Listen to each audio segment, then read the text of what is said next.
ఆడబిడ్డ ఎక్కడైనా ఆర్టీసీ బస్సుకు చెయ్యి అడ్డం పెడితే ఆడబిడ్డను ఎక్కించుకొని వాళ్ళ ఇంటి దగ్గర దించే బాధ్యత ఈనాడు మన ప్రభుత్వం తీసుకున్నది.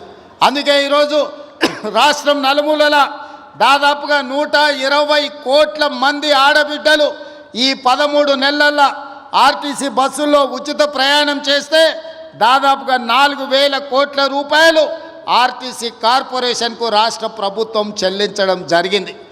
ఈ విధంగా రైతులకు అదే రుణమాఫీ, నిరుద్యోగ యువకులకు ఉద్యోగ ఉపాధి అవకాశాలు, ఆడబిడ్డలకు ఆర్టీసీలో ఉచిత ప్రయాణం, అదేవిధంగా 500 రూపాయలకే సిలిండర్, పేదవాడి ఇంటికి ఉచిత విద్యుత్తు, ఈ పథకాలన్నిటిని అమలు చేసినాం. ఇవి సరిపోతాయా అంటే సరిపోదు. పేదవాడికి ఇంకా ఆదుకోవాల్సిన అవసరం ఉన్నది. ఆ ఆలోచనతోనే గతంలో రైతు భరోసా 5,000 ఉంటే 10,000 రూపాయలు సంవత్సరానికి ఉంటే ఈసారి ఇంకా ధరలు పెరిగినాయని ఈనాడు రైతు భరోసా పథకం కింద ఎకరాకు 12,000 రూపాయలు సంవత్సరానికి ఇవ్వాలని ఈరోజు ఆ కార్యక్రమాన్ని ప్రారంభించినాం. ప్రతి సంవత్సరం దాదాపుగా 20,000 కోట్ల రూపాయలు ఈనాడు రైతు భరోసా పథకం కింద ప్రతి ఎకరాకు 12,000 రూపాయలు ఇవ్వాలని ఆ పథకాన్ని ఈరోజు తెలంగాణ రాష్ట్రంలో ఉండే దాదాపుగా 70 లక్షల మంది రైతులకు కొడంగల్ శాసనసభ నియోజకవర్గం చంద్రవంచ నుంచి ఈరోజు ఆ కార్యక్రమాన్ని ప్రారంభించుకున్నాం. ఈరోజు జనవరి 26 బ్యాంకులకు హాలిడే ఉన్నది. రాత్రి 12 గంటల తర్వాత ప్రతి రైతుకు, రాష్ట్రంలో ఉన్న వ్యవసాయ భూమి ఉన్న ప్రతి రైతుకు రాత్రి 12 గంటల తర్వాత ప్రతి ఎకరాకు 6,000 రూపాయలతోని మీ ఖాతాల్లో మీ నగదు టకీమని పడే విధంగా ఈరోజు కార్యక్రమాన్ని తీసుకున్నాం. ఇంత గొప్ప కార్యక్రమం, ఈ రాష్ట్రంలో ఉండే లక్షలాది మంది రైతాంగ కుటుంబాలను ఆదుకోవాలన్న కార్యక్రమం ఇవాళ కొడంగల్ శాసనసభ నియోజకవర్గం చంద్రవంచ గ్రామం నుంచి ప్రారంభించుకోవడం మనందరికీ సంతోషం. ఈరోజు రాష్ట్రం మొత్తం చంద్రవంచ వైపు చూస్తుంది అంటే రైతుల కళ్ళల్లో ఆనందం మనం ఈ వేదిక మీద నుంచి చూడాల్సిన అవసరం ఉన్నది. అదేవిధంగా పేదలు, నేను పాదయాత్ర చేసినప్పుడు సమ్మక్క సారలమ్మ జాతర నుంచి ములుగు నియోజకవర్గంలో పాదయాత్ర మొదలుపెట్టి ఆ రోజు ఖమ్మము, వరంగల్, ఆదిలాబాదు, అదేవిధంగా నిజామాబాదు, కరీంనగర్ ఈ ప్రాంతాలలో తిరుగుతున్నప్పుడు తండాలలో, గూడాలలో, మారుమూల పల్లెల్లో పేదోళ్ళు వచ్చిండ్రు. వాళ్ళందరూ అడిగినరు, సార్ భూమి ఉన్న వాళ్ళకే రైతు భరోసా ఇస్తున్నారు, భూమి ఉన్న వాళ్ళకే ఉచిత కరెంట్ ఇస్తున్నారు, భూమి ఉన్న వాళ్ళకే అన్ని చేస్తున్నారు, భూమి లేని మాలాంటి పేదలను మీరు ఆదుకోవాల్సిన అవసరం ఉన్నది, మా కష్టాలు తీరవండి అని భూమి లేని పేదలు వచ్చి కలిసినారు. ఆలోచన చేసినాం, మంత్రివర్గంలో చర్చించినాం. అందుకే ఈనాడు భూమి లేని నిరుపేదలకు ఉపాధి హామీ పథకంలో పనిచేస్తున్న వాళ్లకు ఖచ్చితంగా సంవత్సరానికి 12,000 రూపాయలు ప్రతి కుటుంబానికి ఇవ్వాలని ఇందిరమ్మ ఆత్మీయ భరోసా కార్యక్రమాన్ని ఇవాళ చంద్రవంచలో ఈ గ్రామ పంచాయతీలో ప్రారంభించుకున్నాం. దాదాపుగా ఇందిరమ్మ ఆత్మీయ భరోసా కార్యక్రమం 10 లక్షల కుటుంబాలకు మేలు జరగబోతుంది. ఇవాళ భూమి లేని నిరుపేదలను, ముఖ్యంగా దళితులను, గిరిజనులను, ఆదివాసులను, బలహీన వర్గాలను ఆదుకోవడానికి పథకం తీసుకొచ్చినాం. వాళ్ళ ఖాతాలో కూడా సంవత్సరానికి 12,000 రూపాయలు వేయబోతున్నాం. వాళ్ళ నగదు కూడా రాత్రి 12 గంటల తర్వాత బదిలీ కాబోతున్నదని చెప్పి నేను ఈ సందర్భంగా తెలియజేయదలుచుకున్నా. అదేవిధంగా ఇందిరమ్మ ఇండ్లు, పేదవాళ్ళకి ఇందిరమ్మ ఇల్లు అనగానే డాక్టర్ వైఎస్ రాజశేఖర రెడ్డి గుర్తొస్తాడు. ఆనాడు 2004 నుంచి 2014 వరకు ప్రతి పేదవాడికి ఇల్లు లేని ప్రతి వాడికి ఇల్లు కట్టుకోవడానికి ఆనాడు ఇందిరమ్మ ఇండ్లు ఇచ్చినాం. 2004 నుంచి 2009 వరకు, 2009 నుంచి 2014 వరకు నేను గురునాథ్ రెడ్డి గారు ఎమ్మెల్యేలు ఉన్నప్పుడు ఈ నియోజకవర్గంలోనే రాష్ట్రంలో అత్యధికంగా తెలంగాణ రాష్ట్రంలో ఇందిరమ్మ ఇండ్లు తీసుకున్న నియోజకవర్గం ఉందంటే దాదాపుగా 36,000 ఇండ్లు ఈ నియోజకవర్గంలో మేమిద్దరం ఆనాడు పేదలకు ఇప్పించినాం. చంద్రశేఖరరావు కడుపు మండి 2014లో అధికారంలోకి వచ్చిన తర్వాత ఎందుకు కొడంగల్ పేదలకు అత్యధికంగా ఇల్లు ఇచ్చిండ్రని సిబిసిఐడి ఎంక్వైరీ చేసిండు. కానీ ఆయన ఎన్నికలప్పుడు మనకు మాట చెప్పిన డబుల్ బెడ్రూమ్ ఇల్లు ఇస్తాను. నేను అడుగుతున్న ఈడున్న కొడంగల్ శాసనసభ నియోజకవర్గ యువకులను చాలామంది ఇక్కడికి వచ్చిండ్రు. మీ గ్రామాలలో ఎవరికైనా డబుల్ బెడ్రూమ్ ఇల్లు వచ్చిందా? ఎవరికైనా వచ్చిందా?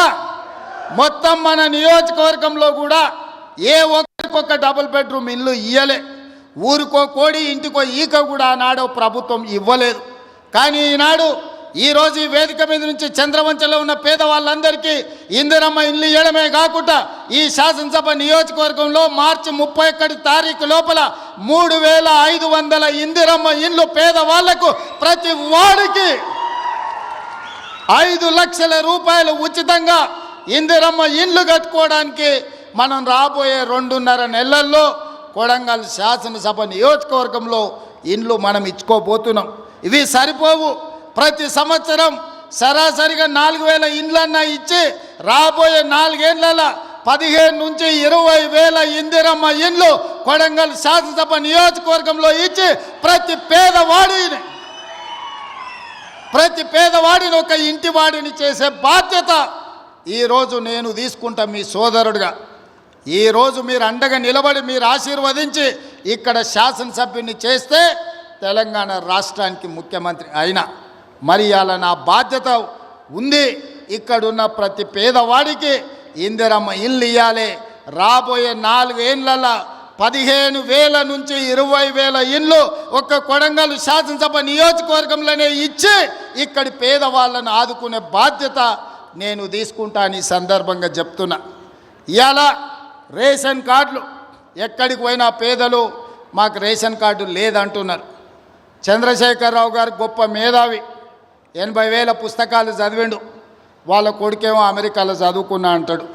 80,000 పుస్తకాలు చదువుకున్న ఆయన కానీ అమెరికాలో కంప్యూటర్ చదివొచ్చిన ఆయనకు ఈ తెలంగాణ రాష్ట్రంలో ఉన్న పేదలకు రేషన్ కార్డు ఇవ్వాలనే కనీస జ్ఞానం లేదు. 10 ఏళ్ళు ఎదురు చూసిన రేషన్ కార్డులు ఇవ్వలే.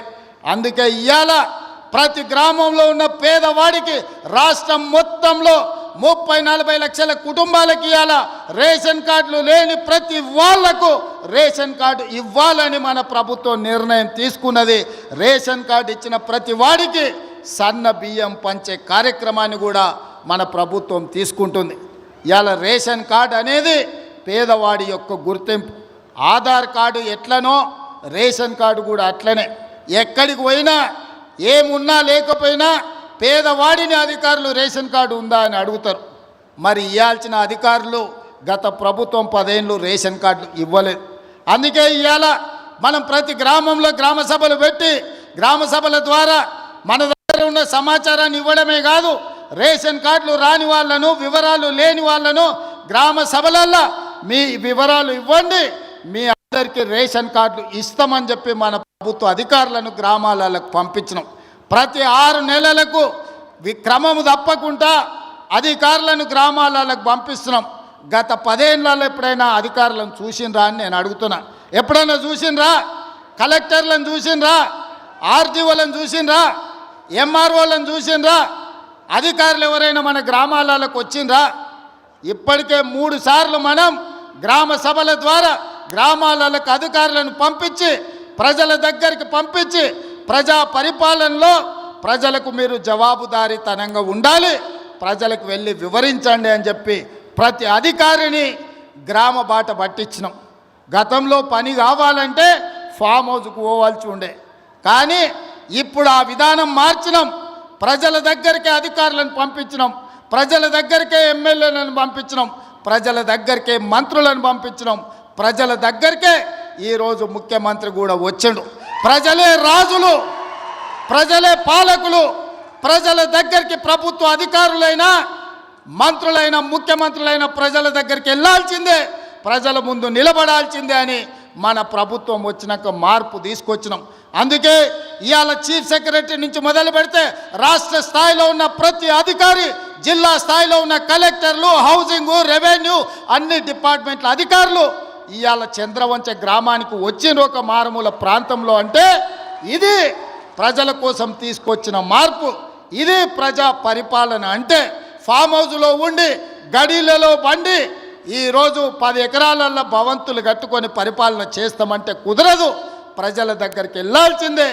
ప్రజలు అడుగుతారు, ప్రజలు కడుగుతారు, ప్రజలకు జవాబు చెప్పాల్సిందే అని చెప్పి ఇవాళ ప్రభుత్వాన్ని ప్రజల దగ్గరికి పంపించినాం. అందుకే రాష్ట్రంలో ఉండే అధికారులు మొత్తం ఇవాళ కొడంగల్ శాసనసభ నియోజకవర్గం చంద్రవంచ గ్రామానికి వచ్చిందంటే ఇది ప్రజా పరిపాలన. అంటే ప్రజల దగ్గరకు వచ్చి ప్రజల చేత ప్రజా సమస్యల్ని పరిష్కరించి ప్రజల చేత విజ్ఞప్తులు తీసుకొని పరిష్కరించడానికి అధికారులను ఈరోజు పంపించినాం.